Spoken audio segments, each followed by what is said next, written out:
So, how do you feel?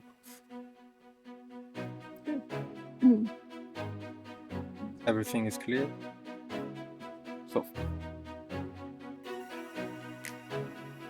have you observed this succession also in other contexts? Maybe when you were starting to make a garden, for example, maybe you had some problems with some plants. What was your experience?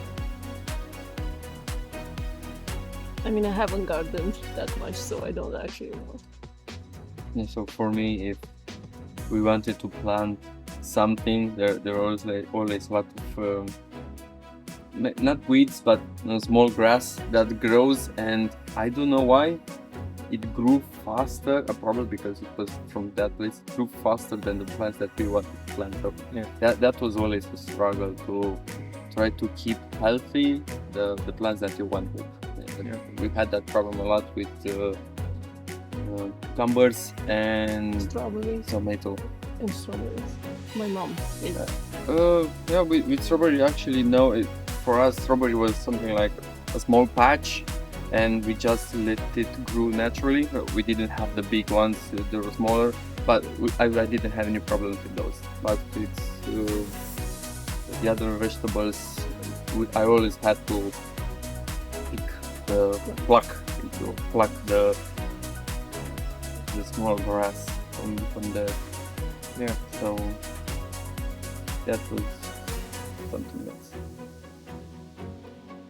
And another big problem, after many years of use, because that was the same place was the garden since my great-grandmother, the soil wasn't that nutrient rich. We also used a lot of manure, and it was something like I don't know, not recipe, but you never used the manure from last year, but the year before that, because as you said, it was Fresh. yeah, better, but still you could feel that the soil was I don't know, overused. So that would be a question for you: how can you manage that from happening, from not happening? Just to go back to your first comment, you will see that if we implement the right practices and we increase the fertility of the soil, some weeds will start to disappear because they will lose their function. So they will, as I said at the beginning, there are some plants that all the weeds that we call weeds in Italian is even erbacee. It is a dispregiative. It is something like bad weeds. But in reality, they are doing the job for us. First of all, they are showing us which kind of soil we have, and they are also bringing what the soil needs to improve. So if we leave it like that, of course it takes more time, but they are improving the soil like this because they are really the perfect plant in the perfect moment at the right time. Of course, we can put similar plants that are maybe a bit faster for us, but in general, from the wild plants, we can take a lot of information about which kind of soil we have. And when we start to improve the soil with the right practices, they will go out because they will have concluded their function, their need. Because, for example, if I have a plant that has this deep root, but after some years of properly managing the soil, now I have a very soft soil. You won't find anymore this kind of plant because you don't have the need anymore to break the soil because it's not compacted anymore. So there are many different things that we can do if we are starting, for example, from I mean, this is already better than desert, for example, but still we have very difficult plants to take out. So over the years has been developed so many different approaches, and there is not one single recipe, but for every place there is a different one.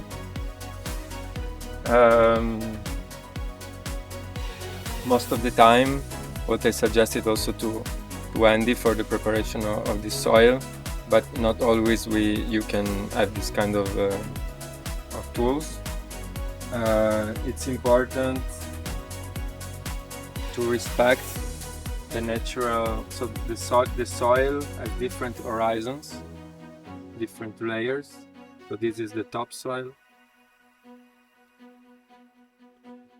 horizon A.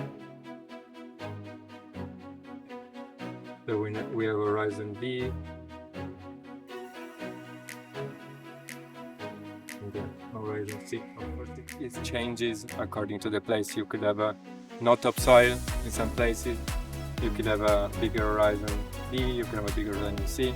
Maybe some places you don't even see the difference.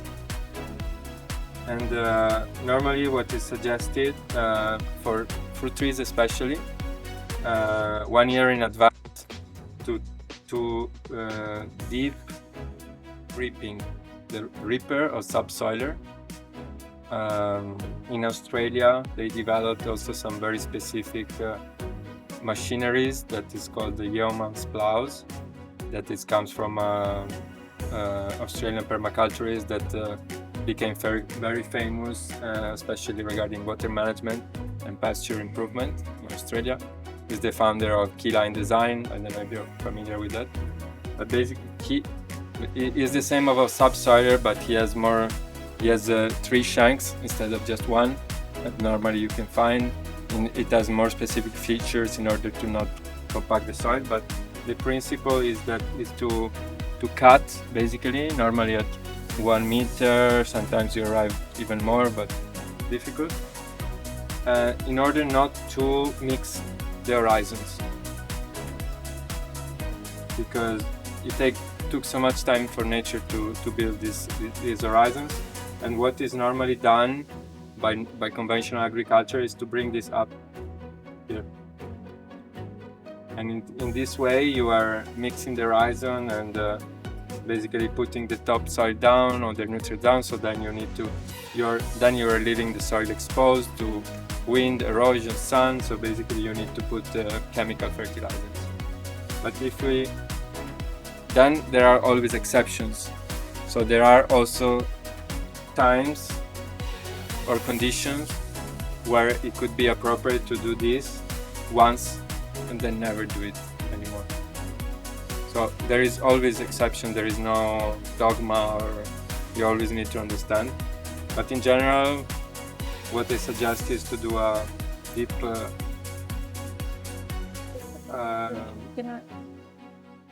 yeah.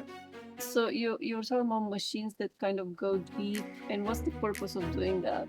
It's just To aerate. aerate. Yeah. Okay. Because most of the time the soil is, if it's needed, you are decompacting the soil and bringing some air, not as much as you would do with the plowing, where you're bringing all the horizon B or horizon C open here, and basically you are oxidating everything very fast, and even leave it in the winter, because the normal farmers say that it has to be exposed in the winter, so everything freeze and everything dies basically.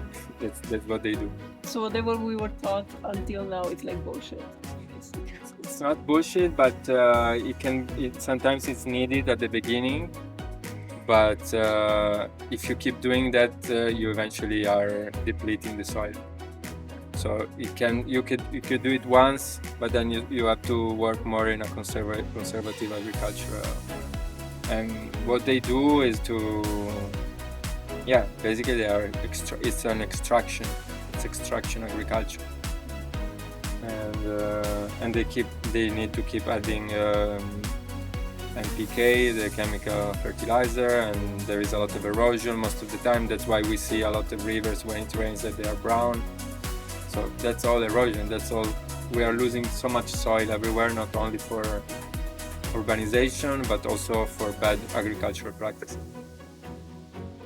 So normally, this is a good way for preparing the soil 1 year in advance, a subsoil.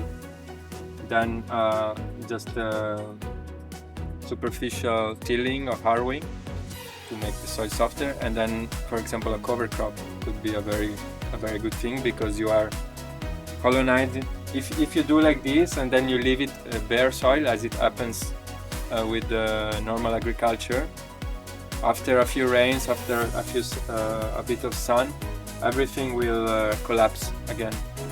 So basically, that's why you need to do it every year.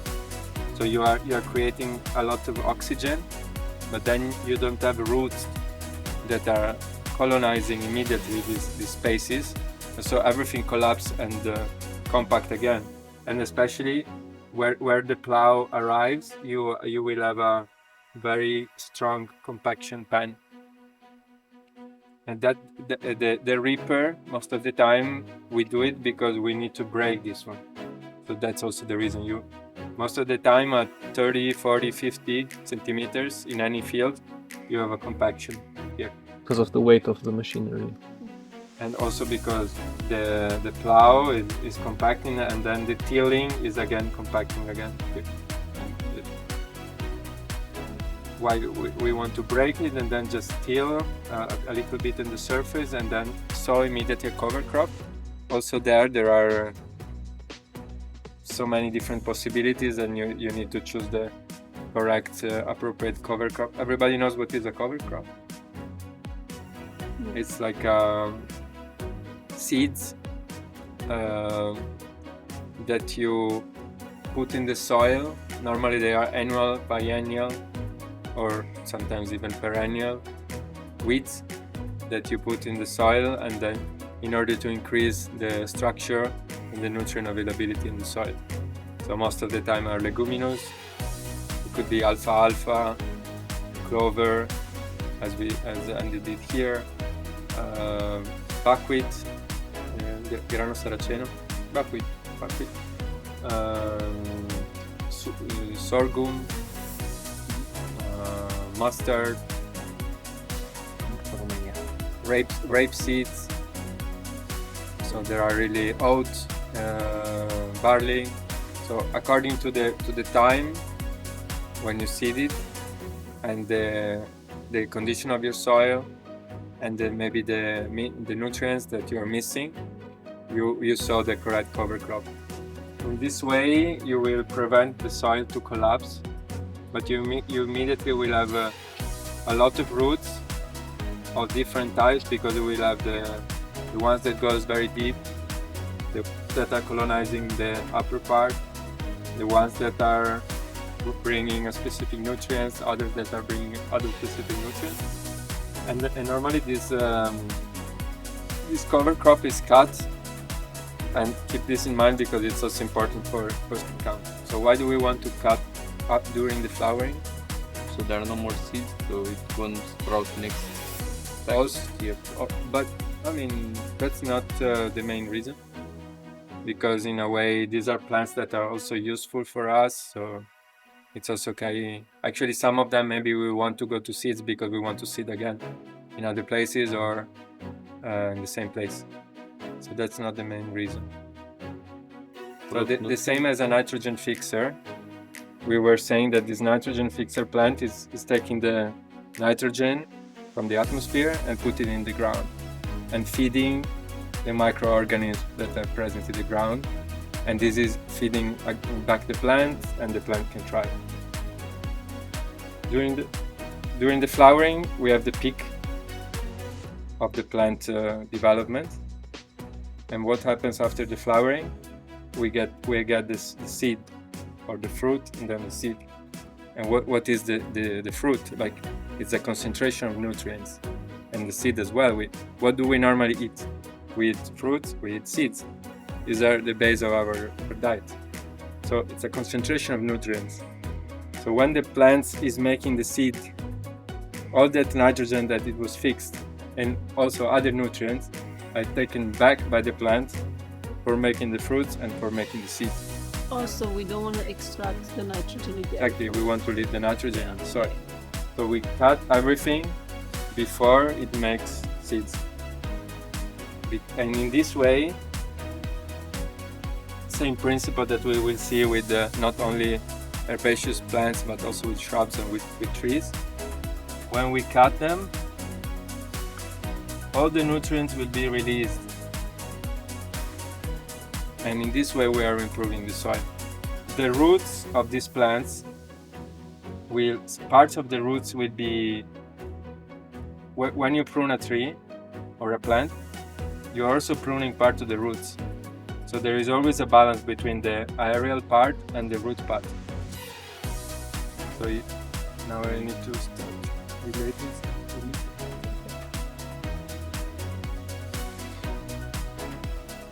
So in this way, part of the roots will die and decompose and feed the soil. And this plant, if it is the appropriate plant at the right time, it will have a new boost of growth. So it will rejuvenate. We are rejuvenating the plant. We are cutting back. It's a smaller. It's again a younger plant. So there will be a new phase. It's the same as the disturbance, no? We saw before. Here you have a big disturbance, and you start again, but with more abundant system. That's the same principle.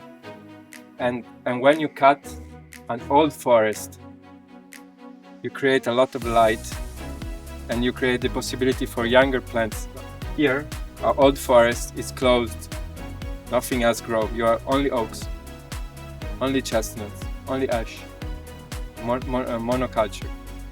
When you cut it, there are so many dormant seeds and plants that will have the possibility to grow. And so to have another cycle of different plants with more biodiversity to grow. And the same happens here. Not only if I have a row or cover crop and next to it I have a row of trees, if I keep cutting the cover crop, I will stimulate my trees to grow. And moreover, I will take the biomass, so the hay that is produced by the cover crop, and put it on the tree row as a mulch, and this will be additional nutrients for the trees. Another thing, also very important, is the senescence. I don't know if you understand this term. Senescence means, in Italian is senescenza, in English is senescence. It means to become old. Oh, Yeah, become old, to get old. And the same as we just said, it happens with the forest, but also a plant, an annual plant, no? What is the cycle of an annual plant? You put the seeds, you start growing, as we already said, then what happens? The thing that they just said. So you have the growth, then you have the flower, seed, and what happens, for example, with wheat? When do you harvest? When is the right time to harvest it in order to conserve it? What do you do with the seed? The seed has to be ripe, but also dry. Okay. And so what does it mean? That when the plant goes into seed,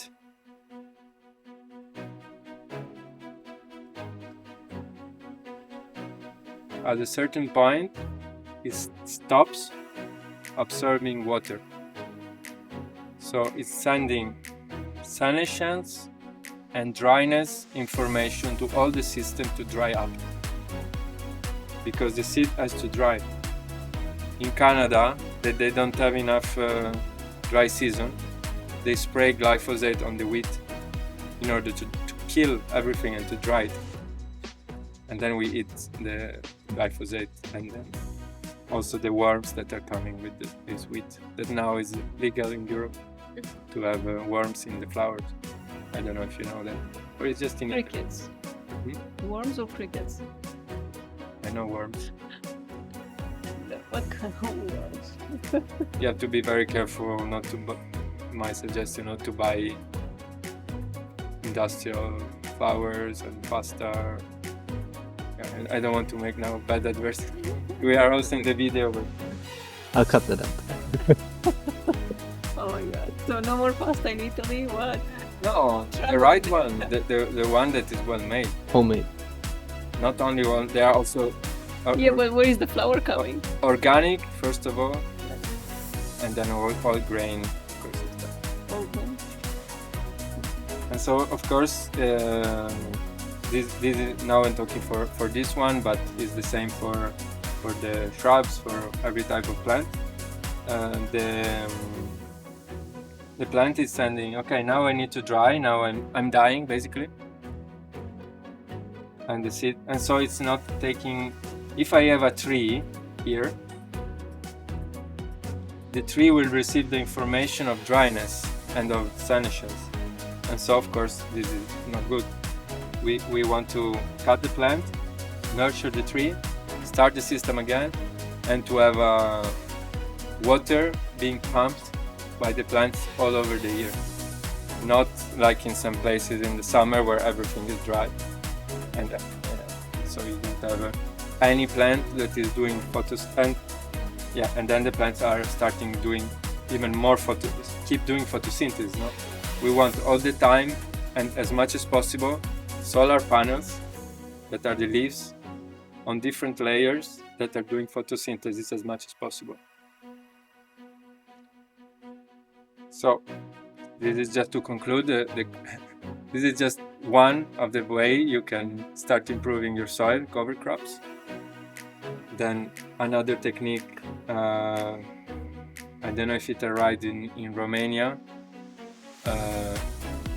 it's taking a bit more, it's a bit more conservative, so in Italian it's called the agriculture of not doing. You can, 1 year in advance, you have a meadow or lasagna gardening. You can put, or no dig, no till, you put a layer of cardboard, and then depending on which climate you are. In England, if you know Charles Darwin, he just puts cardboard, then he puts compost, and then he's planting. It doesn't always work like that. So normally maybe you can put cardboard and then put at least for some months a lot of hay, a lot of straw on top, and then you will find yourself with a good soil.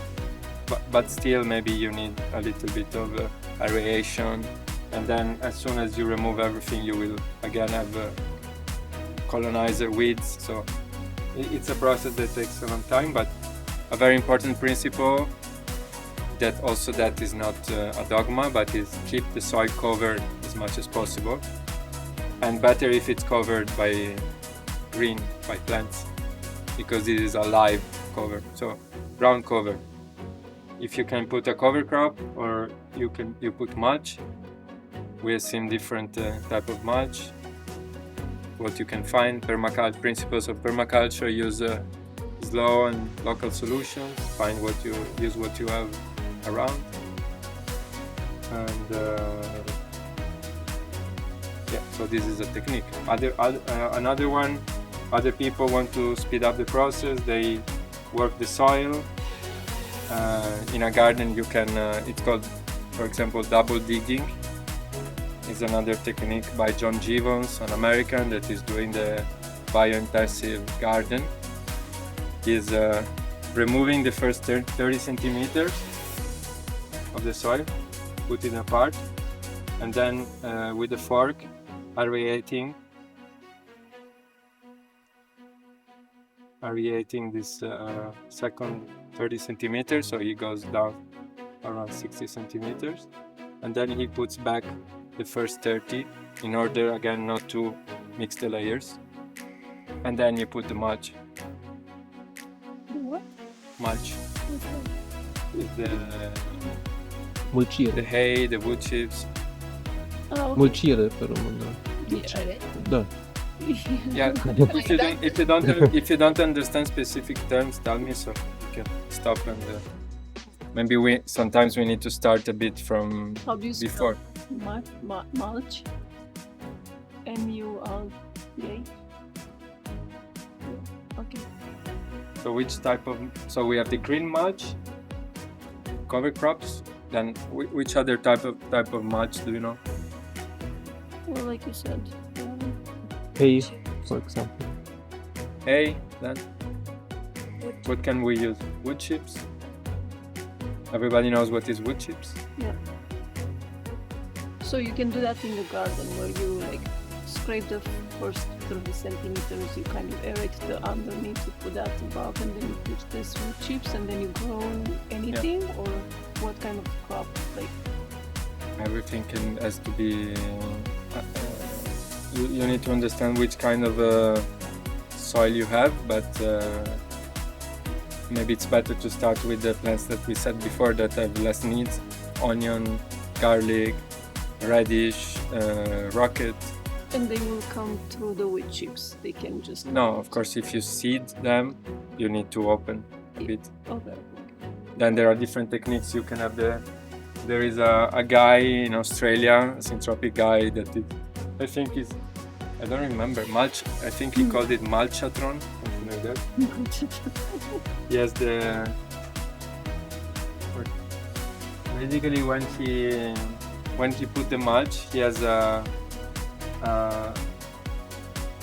say a tool, a wooden tool that is made. This is the bed from up, and he has something like this.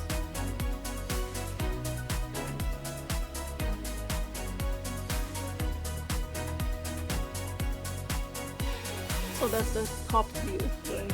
Yeah. Okay. And then you move it up, and you continue like this, instead of putting the mulch on top. So when you move it, you will have, of course, it will be mulch like this, no? Basically, you have lines of mulch and lines of bare soil where you can seed. This is mostly done with when you want to seed something. But if you want to put, if you are starting your plants from the nursery, you can put the mulch everywhere, and then you just open the mulch a little bit and you put the tomatoes like this.